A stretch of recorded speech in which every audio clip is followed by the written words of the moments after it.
Eric, so I hear you have some feelings about the idea of an Israel style bolt from the blue on Iran type drone strike happening in the US.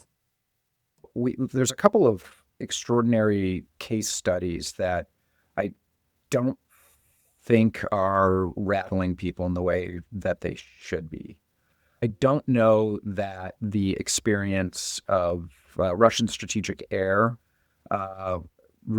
being on the receiving end of a covertly placed Ukrainian airstrike has been fully assessed. Nor do I think that the United States, partners, allies, or people in industry have thought about the implications of the Israeli Defense Force or Mossad employing covertly placed air against the Iranian integrated defense system.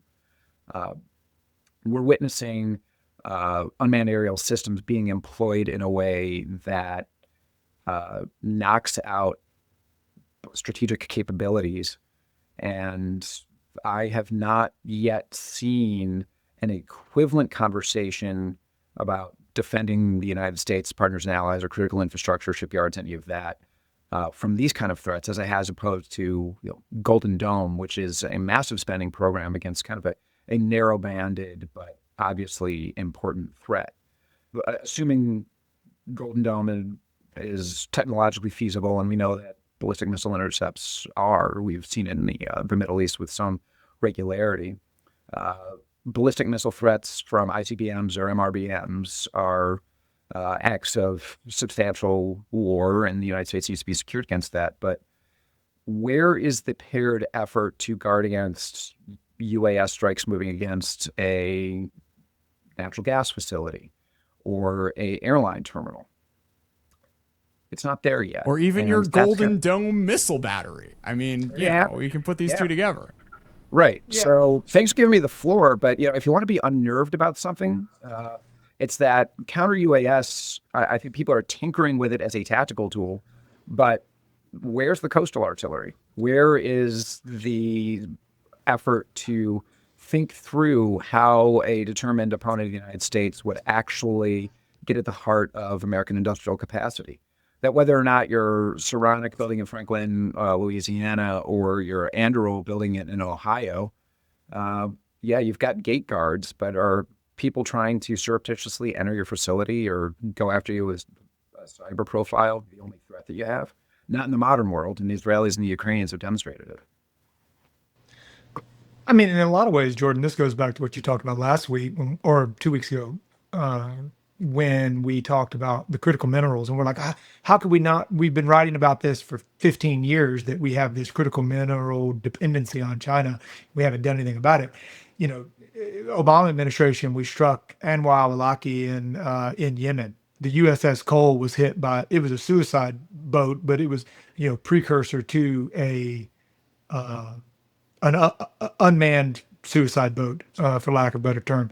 We already saw then that there was, we can do this in countries that we have not declared war with, that we don't have a huge presence based off of intelligence gathering. How long is it going to take for other people to be able to do the same thing with inside the border of the United States?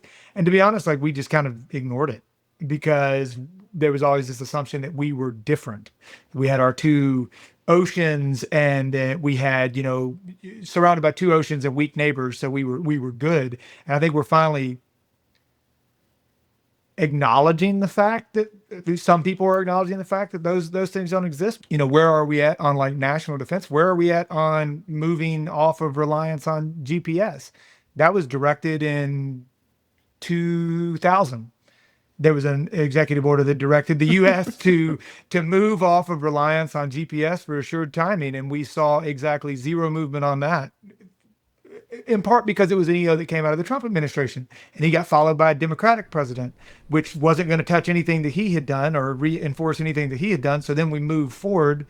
Now we're at a different point, and that's another critical vulnerability that exists that we haven't addressed.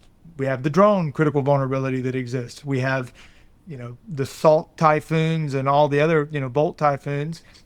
still unaddressed. And every time we start bringing them up, they just get mired in these conversations about who is saying we have this vulnerability or who is saying this exists. And it's not, okay, yeah, but what are we going to do about it?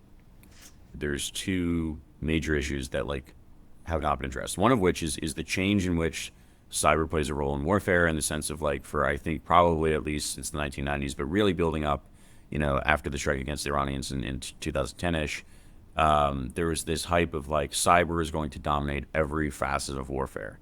I mean, it does, in the sense that, like, food regulations dominate the food industry.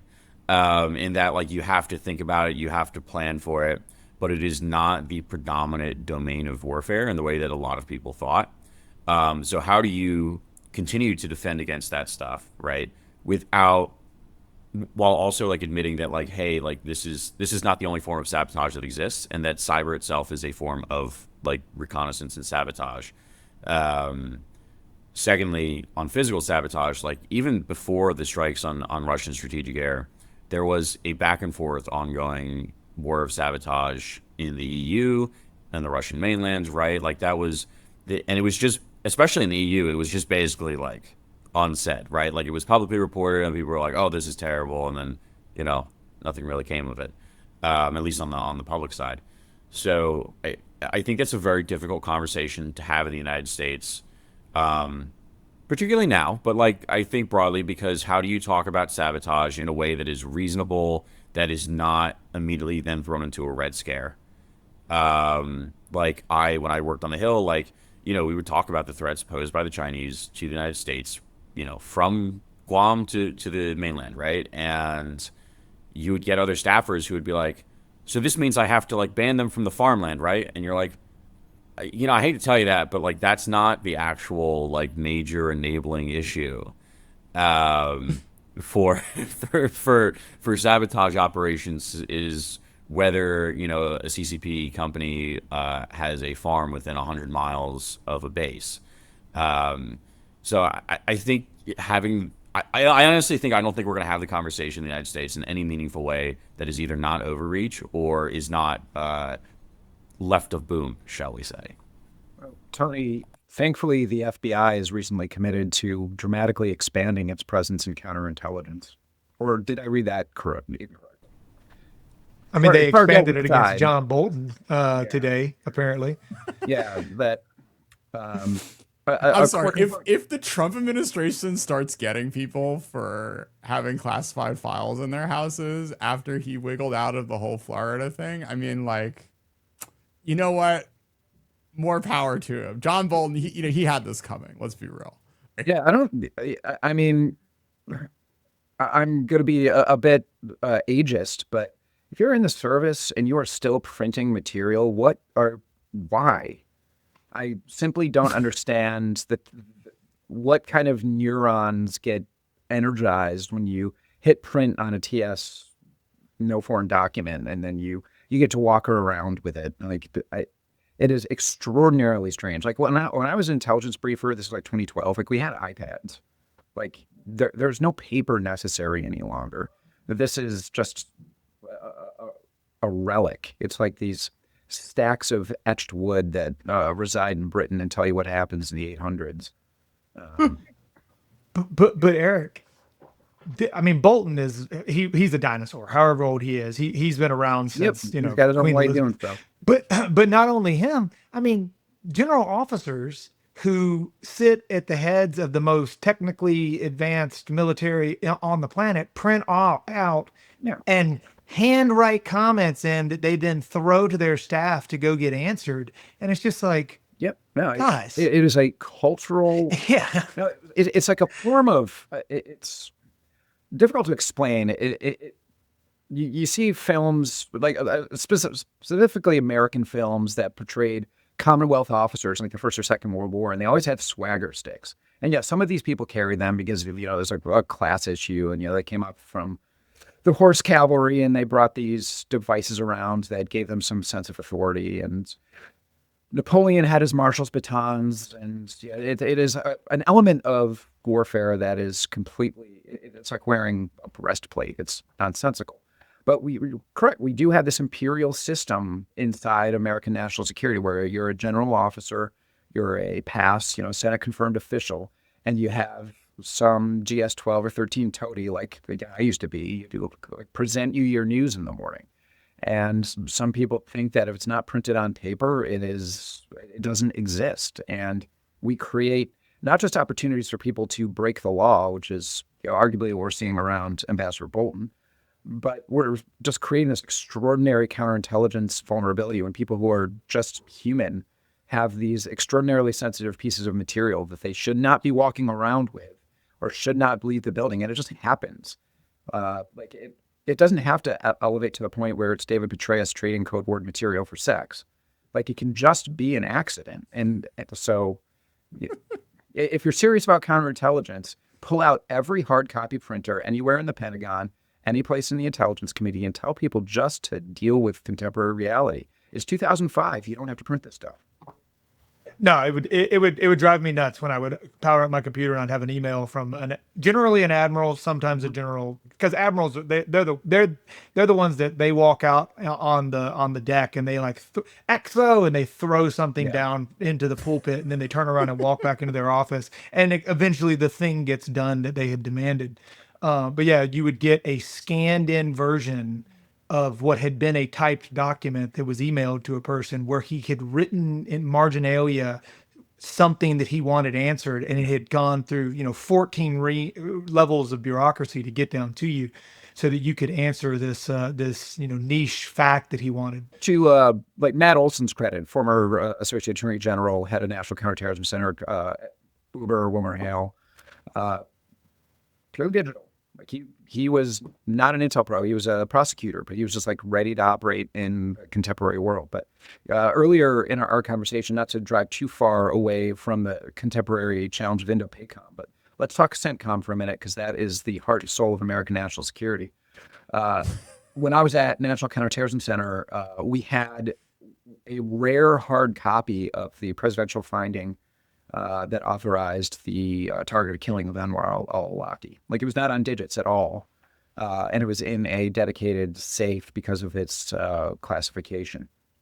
I think in certain cases, there are examples where that level of deliberation does have to be effectively firewalled. But it's also in the environment where the CIA was deliberately obscuring its role in the torture program.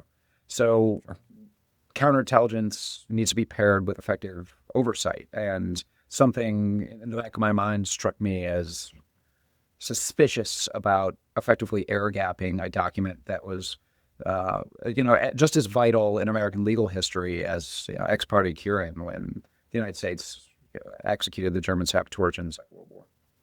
You heard it here first. I am sure we're going to get a story just like that. I mean, I'm not saying torture, but just like something that was kept entirely like off. I mean, we already are kind of having it with we already saw one manifestation of it with Signalgate, but like, I don't know.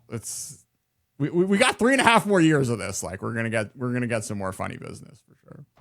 Well, I mean, I'm absolutely fascinated to hear, like, would somebody like Steve Call or like one of these deeply sourced journalists with ties in the Middle East starts getting regional services talking about the Iran war and the U.S.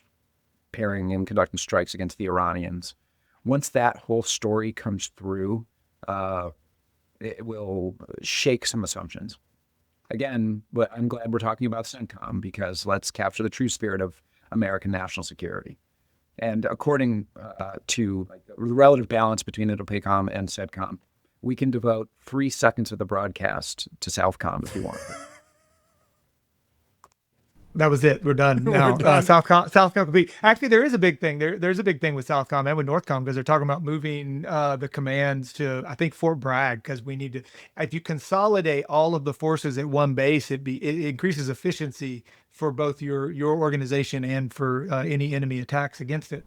But yeah, so there's like a big push, I guess, out of Texas to try to keep it within San Antonio, or at least ask why they're moving it, or potentially moving it. But to whatever avail that's going to be. There's my Southcom take for the day. But circling back to like the discussion of sabotage.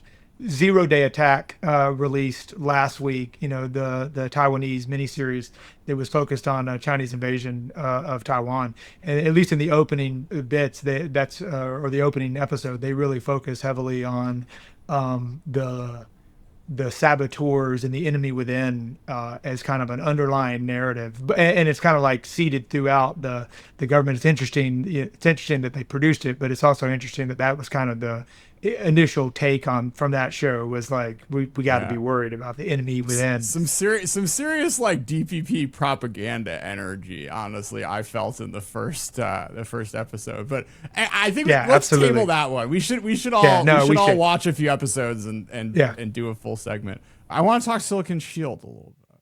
So, Dean Ball, who recently left the White House, who we get to pick on because he decided to go on someone else's podcast instead of mine for his initial White House exit interview, said something to the effect of on the Cognitive Revolution that on Taiwan, the U.S. government is explicitly executing a Silicon Shield strategy, making their semiconductor industry so indispensable that it guarantees international interest in their security.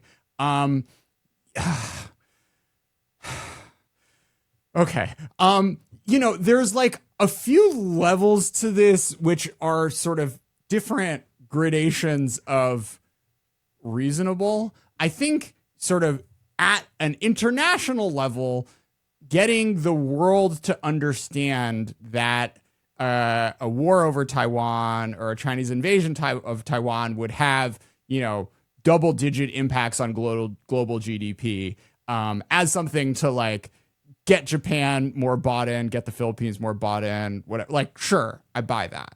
But basing a strategy of deterrence on economic entanglement and sort of economic costs is something that we have seen fail over the course of all of human history. I mean, come on, we can go back to the Peloponnesian Wars. Like, we had big trading partners with like Megara and Corinth, right? So that I think is the thing that really worries me, where, if gold-plated deterrence is like a really dope military and your enemy 100% convinced that you would be willing to use it to stop doing whatever they're doing, I would put this as we're going to, maybe level tier 4 or tier 5 on like the types of things that you would want to bring to a conversation with an adversary to convince them to start a war.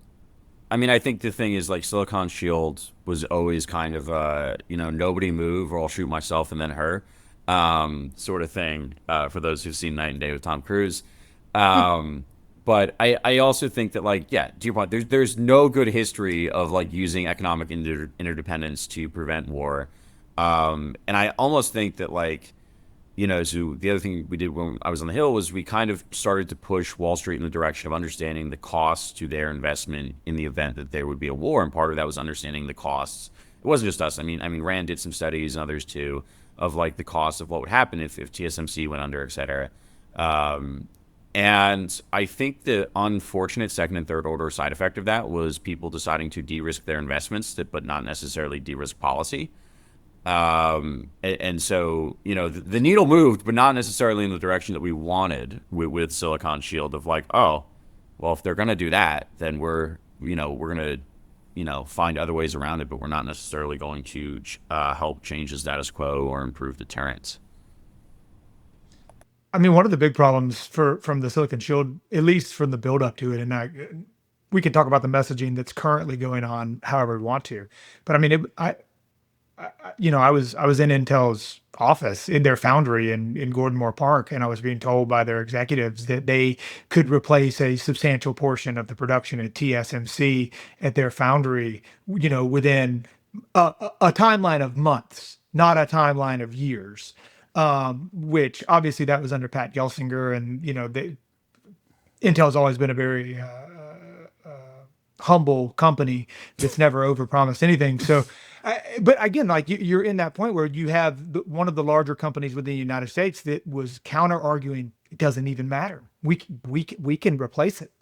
And now you fast forward to we're going to build a Silicon Shield, but even the messaging from the administration is we're going to give them our third or fourth best generation of chips and get them addicted to those, to which you then get the Chinese coming out and saying, hey, we're going to limit, we want 70% of our chips to come out of Huawei and, SMIC, not out of anything that NVIDIA or TSMC is producing.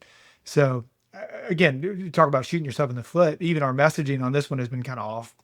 TBD. We'll put a button in that. But more on silicon shielding. I mean, it's a sort of weird thing because, like, at a one level, okay, we think that having the whole world dependent on chips coming out of TSMC is going to make war less likely. But, like, we are doing the thing to force TSMC to build in the U.S. Apparently, we're going to, like, take a golden share out of Intel and, kind of wave some magic wands, bang some heads together to make sure that they are sort of a functioning entity in the decade to come. So, like, I guess this is kind of maybe reassuring in a sense that, like, silicon shield maxing would just be letting Intel die, right? And kind of having the whole world, all dependent on all dependent on TSMC to, like, live in a modern society. And, having some sort of resilience may on the margin lessen the silicon shieldness of it. But, like, is America going to go to war on defense of Taiwan or break a blockade on Taiwan because we're worried about semiconductor exports? I mean, if China's smart, they just let the chips out. Right.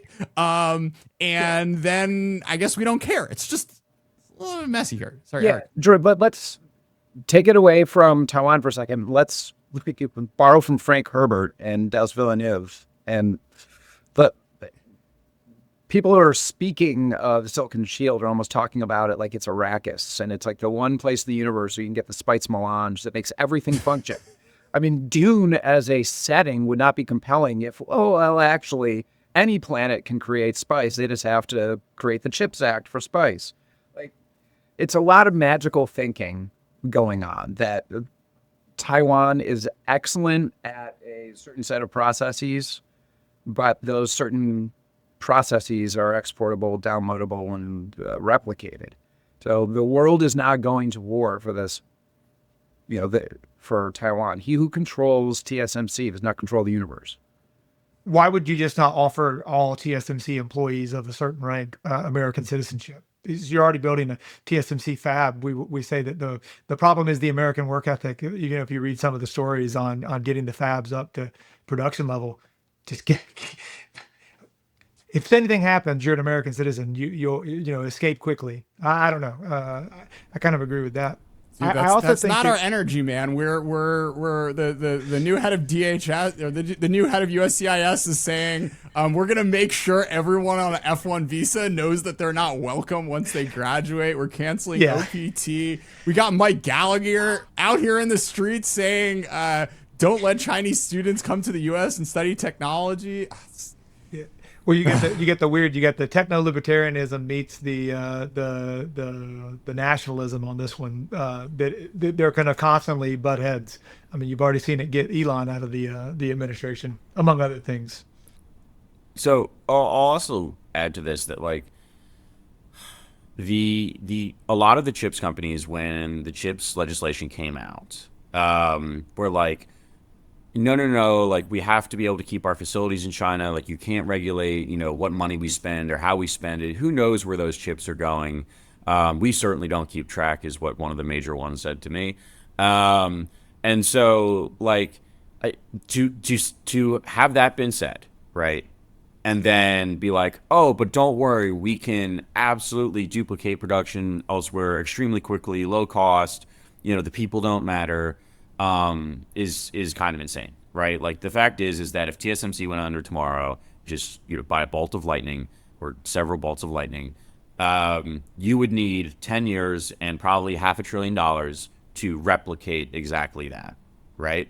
Now, obviously, you don't need to replicate it all at once, and that's like an actual different mathematical problem. But the point being is that, like, you're not just moving a campsite, like.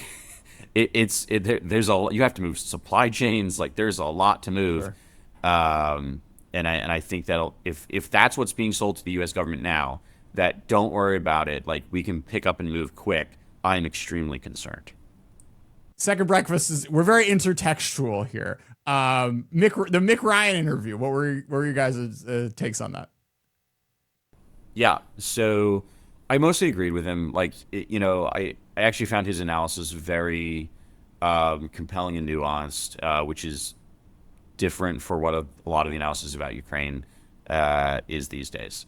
I would say that, when we talk about what the future of warfare is, right, pre-22, after 22, right, I think people they have this natural, it's like walking a path in the woods, right? People trend towards like almost like the mini puzzle pieces that they see as they walk, and they tend towards these lines, and that's how you get paths in the woods, right? And I think that's where a lot of future predictions come into play, and have issues, is that they're just like, they see these trend lines and they just want to chase the trend lines. So, in the 2010s, you get drone warfare, but you don't get the drone warfare that we see today. You see the, precision guided, no air defense sort of thing. Or even with Ukraine, you kind of see this like, oh, like, everything's going to be attrition, or everything's going to be these very small UAS systems, because that's what you can build quickly, even though they don't necessarily have range or not generating the effects, the mass, like we talked about in the last podcast. So this goes back to like this, there's this document that goes around, and I think it was a Pentagon memo that, basically said like, it goes something like, we've been wrong every time about what's going to happen in the next 10 years of warfare, right? And, who is the we in that question, right? Because to former Marine Corps Commandant General Berger said, like, there's always an analyst that knows. Is that analyst heard? And can the system work around that analyst to, like, generate supporting detail, right? Like, there was some analyst or a couple analysts that knew that, like, actually Russian logistics were terrible, right, in 2022. For whatever Taiwan will be, those will be the correct ones, right? And so is the problem really that we collectively cannot predict the future, or we collectively would prefer to focus on trend lines as opposed to what we want to be true, or what, sounds like it should be true, as opposed to what will actually be true? And a lot of times that means having to have very difficult conversations that the senior leaders who sponsor these sort of studies and analysis just quite frankly don't want to hear. I've appreciated Mick Ryan's nuance since he started doing his Twitter, serial blog posts when the Ukraine invasion first started. He's deeply thoughtful. He thinks through the subject in an interesting way. But I do wonder if he doesn't get a little too fixated on the idea that, like, well, it's all incremental change, and that incremental change, we're going to see it, and we're going to be able to know that based on these building blocks, we're going to get to here. That is a very retrospective viewpoint. We look back and we see it. The truth is that, like, there have been fundamental leaps that took everyone by surprise, in part because you get cavalry officers who are absolutely wedded to the horse, or you get infantry officers that are absolutely wedded to, we have to be on the offensive and the strength of the offensive, and they miss, the implications of barbed wire and the machine gun, or, mechanization and things like that. He made reference to, well, in Ukraine, we haven't seen a real air war. Man, we keep seeing that. I don't know what blowing up strategic bombers on a runway is, if that's not, like, at least in part an air war, or denuding that air power. And Russian attack aviation was partially decisive in blunting the so-called counteroffensive in 2023. Like, saying there's no air war means there's no dogfights, and that's not necessarily true. Yeah, and I hear that same argument when I talk to, like, Air Force buddies that I know, or people that are in the Air Force currently. They go, well, when we get in and we establish air superiority, it'll be different than what we're seeing, and those drones won't be able to do all their fancy little stuff. And those are conversations that are going on at mid and senior level officers who grew up flying fighters or grew up flying bombers, and they believe in the Curtis LeMay we can win through air power alone. And those same people have a deciding vote when it comes to some of the directions that we take. And it's, to Tony's point, like that, yeah, it's a little bit disheartening when you have those people because they tend to apply that exact same thought process where they're going to, nobody can predict the future. So we're just going to keep doing what we're doing. Eric got his 10th Waymo ride card over the past week. How did it feel? It's become sort of a cliche, but sufficiently advanced technology is indistinguishable from magic. And I've been around some high-tech institutions, and I've been an early adopter of Uber or what have you, but Waymo was shockingly crisp, convenient, inexpensive, extraordinarily comfortable. How did that make you feel about the future of war?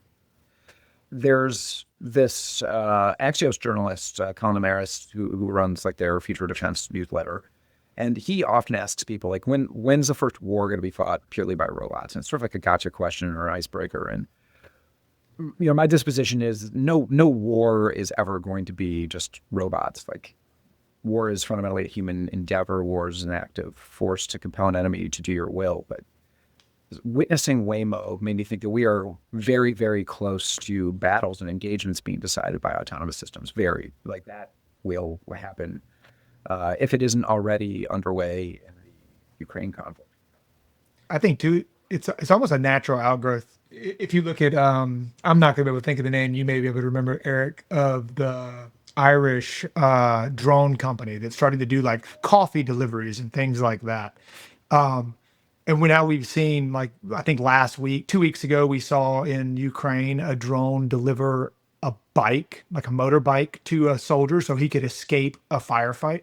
You're starting to see, like, you've got the autonomy on both delivery and the autonomy on just movement. I would not be surprised if in the next, I don't know, 10 years, you see something like the Mint 500 race, I think it's called, out in the desert in California. You see an autonomous vehicle be able to at least compete well in a race like that. And then once you see that, like, logistics delivery over vast expanses starts to become like a real possibility. Yep. I think we're extraordinarily close. There's proof of concept, and operating within the boundaries of the Austin or San Francisco streetscape is going to be comparable to warfare. In fact, probably the parameters are even tighter given baseline safety concerns. So, Jordan, back to your question, and Justin, building off what you're saying, autonomous systems interacting with one another from an ISR strike sensor is going to certainly be the future. Do I think that humans are going to be completely pulled out of the decision loop? No, but I don't think so. The poor bloody infantry is still going to be a fundamental component of human conflict. One of the Army CTOs actually yesterday here in DC, they did a think piece. Guy gets on and he starts talking. One of the things that he highlights when he talks about like AI is the very first thing he said is he's like, hey, kind of surprise to everyone, AI is not going to solve all the problems, and it's not always the solution. And he started talking about one of the issues that the Army sees just in tech in general. And I can kind of attest to this from my side, like looking at the way engineers think about problems. Engineers think a lot of times about the engineering solution, and like they have this, high fidelity of knowledge, high level of knowledge about how the system is supposed to work. And they'll go in and try to use it. And they'll tell you, like, you'll go up to them, you'll tell them, well, what happens when I use this device like this? And they go, well, a user won't ever do that. And it's like, these are real use cases. Like, we're going to take it out, or we're going to break it, or we're going to submerge it, or it's going to be given to a person that has a slightly above room temperature IQ, and they need to be able to use it. And it needs to perform a function for them. And I think that's, for engineers, it's a very hard thing to break out and to consider, like, no, not the requirements, but like actually how is a user going to interface with this? And I think that's something that we're pushing towards in the defense tech in a more meaningful way. But that still is one of those big hangups when you see people like starting to talk about requirements or start talking about their engineered solutions. that are kind of divorced from the way that a piece of technology will actually be employed. Speaking of requirements and artificial intelligence, we had some news this past week. CDAO, which used to report directly to the Deputy Secretary of Defense, is now going to be under R&E. Mike Horowitz, not a big fan. He writes, moving AI leadership into the research and development office risks doing the opposite. It will tell the military that AI isn't ready for prime time and will undoubtedly create needless bureaucratic barriers. What are your guys' takes? What are the pros and cons of submerging this under Michael Emil's sage leadership? Was at Office of Strategic Capital from 2023 until summer. And towards the end of the Biden administration, I was part of a small team led by a political appointee to try to determine the future of where the Office of Strategic Capital would be inside the Pentagon. And I had the opportunity to spend a substantial amount of time with this somewhat arcane office at the department called the Office of the Director of Administration and Management. And it is a segment of the department that gets basically zero attention in the press. But it is one of the more interesting components of the Pentagon. They are effectively the keepers of the organizational chart. And it is more complicated than you would expect. Congress tinkers with the organizational chart of the Pentagon. Effectively, with every National Defense Authorization Act, Congress provides reporting requirements and a host of other obligations that the Pentagon has to adhere to as it goes about its daily business. And it's much more complicated than just the Secretary of Defense talks to CENTCOM. It is a patchwork of institutions and defense agencies and defense combat agencies and a host of other features. And as part of this, we tried to figure out whether or not OSC belonged as a subordinate function of R&E or if it should go someplace else in the building. And while I don't want to focus on OSC, one of the big reveals was that at the tail end of the Biden administration, Lloyd Austin, then Secretary of Defense, had 87 direct reports inside the building. And CAO was among them. The Office of Net Assessment was another one. And then you go through the combatant commands and the services, and then you can start to build a roster of everybody who thinks that they, by virtue of their appointment or their position, deserve face time with Secretary of Defense. And then it was this constant knife fight that resulted on getting calendar time with either the principal or the deputy. So my reflexive reaction, Jordan, to your opening comment about CAO being folded in under the Undersecretary of Defense for Research and Engineering is it just has to happen for the sake of baseline efficiency. So I am going to be, just as a matter of institutional skepticism, just whenever somebody says, let's tighten up the org chart, I'm going to say it's probably a baseline good idea. But the actual practical material is R&E the right spot, and time will tell. I think that's absolutely right. I mean, you think about span of control, like they teach you that in the military. Span of control is supposed to be 3 to 5 is what you consider. So it's like 3 to 5 units, 3 to 5 people. Like that's what you can reasonably be in charge of and direct in a meaningful way. So 80 direct reports is orders of magnitude higher than that. I think too, there's this weird inside the military. It's not as bad, I don't think, but outside of the military, there's this weird hang up on RTD&E. So like, research, training, evaluation, that occurs a lot of times at units, especially in special operations. Like you'll have units or portions of units that's what they are, they're there to do. And where that was supposed to help was you would RTD&E something, especially in a JSOC unit, in a SOCOM unit, and very rapidly that could get picked up because you could generate requirements from a user level all the way up to the height of the command and then push it down. Putting AI in research and development is not, to me, it would not signal, oh, this isn't ready. To me, that would signal that like, hey, no, we're actually going to try to get this into users' hands. We're going to try to get capabilities out into users' hands. Now, if it gets stymied in bureaucracy and becomes something that's only kept within the puzzle palace, then yeah, like absolutely that would be the case. But I think if it's working to push out systems and capabilities to these, disparate units that are then going to apply them to use cases, yeah, that's absolutely the right place for it to be. I've had different experiences with R&E. It really depends on who runs it, but I would say just switching it to an R&E is probably a better sign that like it is no longer a policy function to do, proverbially speaking, a policy function to do AI. It is a like nerd thing to do AI. Not to discount those NOAA's policy or anywhere else is not nerds. But I think putting it back in the hands of R&E probably means that they're going to be able to hopefully integrate it better from the top than they were previously. I apologize. I said his name backwards, Emil Michael. I will say, though, that is a reasonable general point of, okay, 87 direct reports is a ridiculous concept. But if you're not going from 87 to 12, you're going from 87 to 85, and you were one of the two that didn't make it. Like the sort of equilibrium may not end up being better for you. Yeah, you can have the right principle and execute improperly.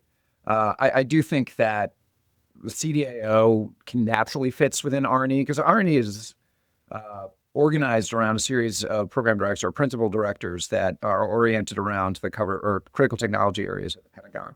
So for biotechnology, there is a senior scientist that's responsible for it. For quantum, there's a senior scientist responsible for it. For hypersonics, there is. So having an equivalent that is responsible for artificial intelligence development and integration at a service or component level naturally fits within that architecture.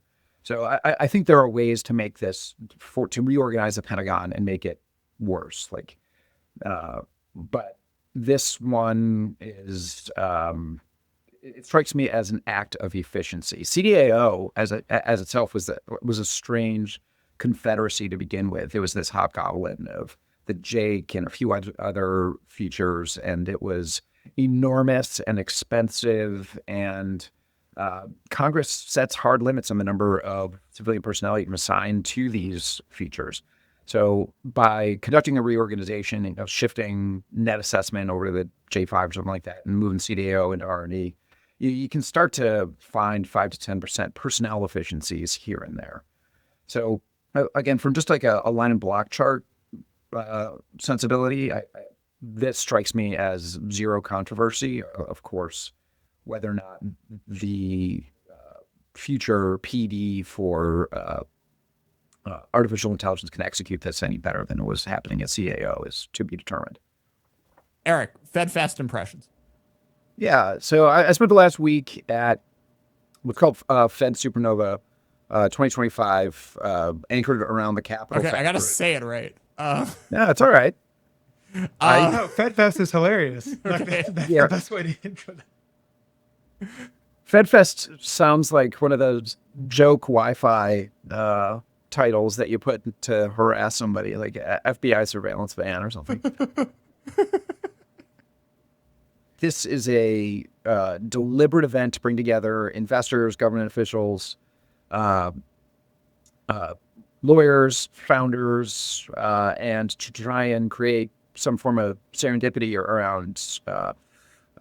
I think that the theme is more early stage defense companies are trying to sell into government, and had plenty of opportunities to encounter really interesting companies. I think my favorite product that I saw tested was a Ukrainian dude who has taken the -10, -20, and -30 manuals for the Army's Humvee fleet and turned it into a large language model, like a walled garden, and has it on an air-gapped app.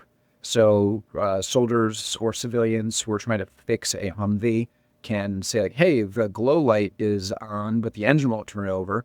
And then it'll populate the different instructions from the manuals and from YouTube videos. So he's effectively giving novices the ability to fix the Ukrainian vehicle fleet. You see cool stuff like this. So at the tactical level, you see really great investors that are making smart plays. You see companies that are coming up with authentically novel solutions to logistics problems, sort of combat scenarios. If there's any spirit that unnerved me, it's certainly that it's like business as usual. Like the conversations that I witnessed or that I participated in, or the panel discussions that took place, felt like they could have been held in 2019 or 2022, and that people are either unwilling to talk about shifting strategic circumstances or they haven't fully clocked it yet. The one gap that I did notice, it's something that, were I to participate again, I hope to, because it was super interesting.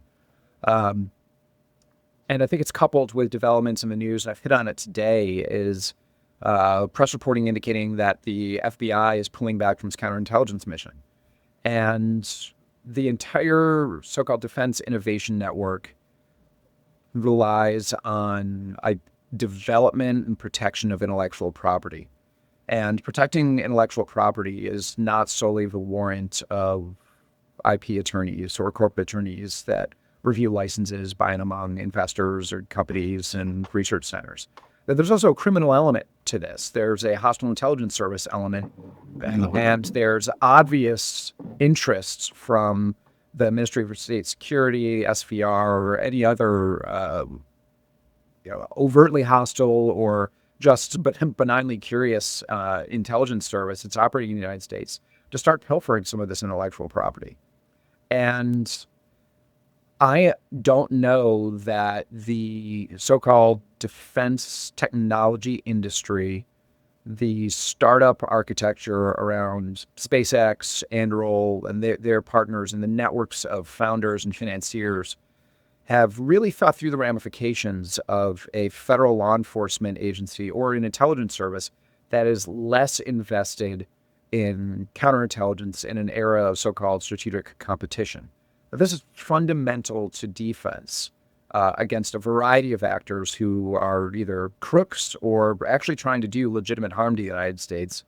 And it seems like the FBI is sprinting in a different direction from some of these core protections. And I think it's hard to reconcile because people like at the head of the intelligence or head of the DNI or head of the FBI seem firmly committed to a new disposition for American intelligence. And I don't know if the architecture of founders, investors, end users that compromise this or that compose this network that I encountered really understand what the new world is going to be like if there isn't this layer of protection against hostile intelligence services. Well, and I think that that's always been the case. That is definitely a hangover, if you will, from Silicon Valley tradition, right? Which is broadly ignore the warnings of the FBI, broadly ignore counterintelligence threats, right? Like the next quarter's profits is the thing that matters. Who cares if we move all of our stuff to China?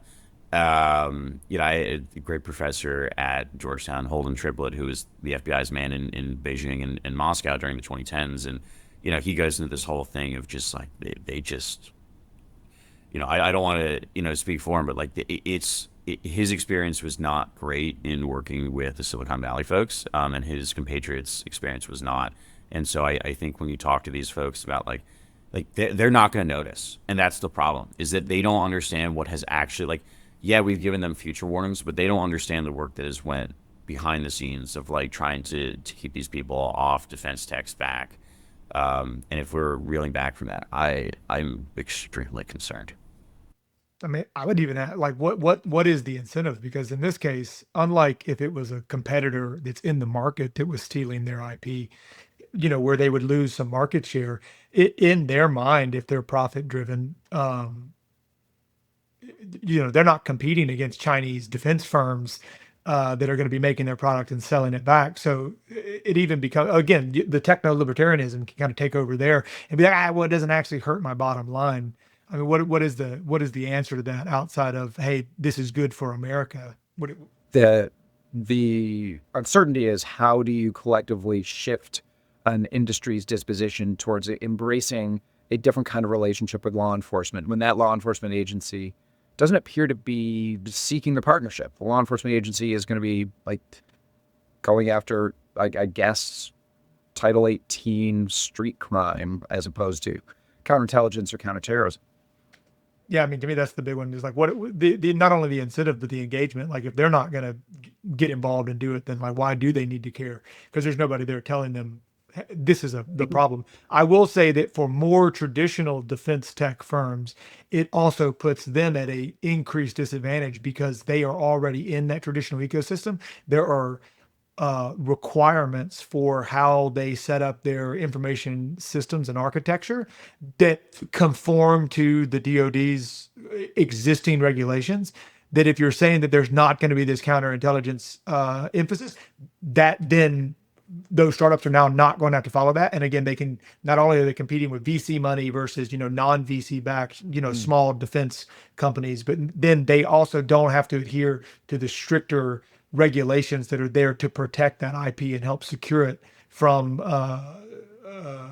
external threats. And I think that also then it's not that it makes it an even playing field because it's capitalism and that's just kind of the way it works, but it does set a bar to where you may have some of these other traditional defense tech companies that start further die or degrade because they're just losing out because they're having to invest in these NIST and ISO and all these other certifications that they have to keep up the standard. You say counterintelligence, they think this is another regulatory compliance issue. And you need to start thinking of it as, hey, you want to wrap yourself in the flag and you want to partner with Marines and you want to hang out with Joe. All right, guess what else? It's counterintelligence.